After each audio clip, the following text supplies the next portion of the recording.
Continuing on my Grimgar miniseries, where I talk about chapters that I do not have time to talk about in my bigger videos. Today we're talking about Chapter 2 of Volume 14+. This chapter tells the entirety of the first light novel from Monoto's perspective. This gives us a lot of insight on Monoto as a character, and actually lets us know that he's a lot more deeper than we actually know about. Now, I know a lot of people in the fanbase don't actually like this chapter. They think it ruins Monoto. I love this chapter. Monoto before seemed very boring to me, but with the addition of this chapter, it basically makes him a sociopath, and I love it. From the very beginning, he planned on using Haru and the rest of the party as basically meat shields. One of the main reasons he became a healer to begin with, so he would have an excuse to stay in the back lines. Haru and the rest of his party were so incredibly bad at their jobs, they couldn't do anything. So Monoto had to take it in himself to actually go into the front lines and fight monsters and keep them safe. He had to micromanage them the entire time. He basically thought of them as like dumb children, which they admittedly kind of were. Monoto ultimately planned on using Haru and his party to basically just climb up the volunteer soldier hierarchy, and he was going to actually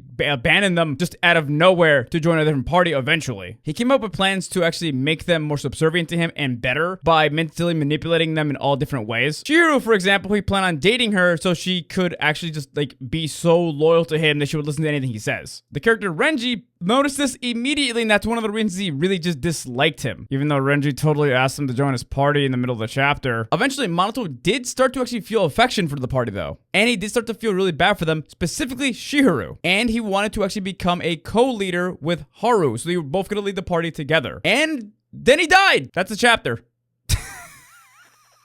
That's the chapter. Let me know what you guys thought in the comments.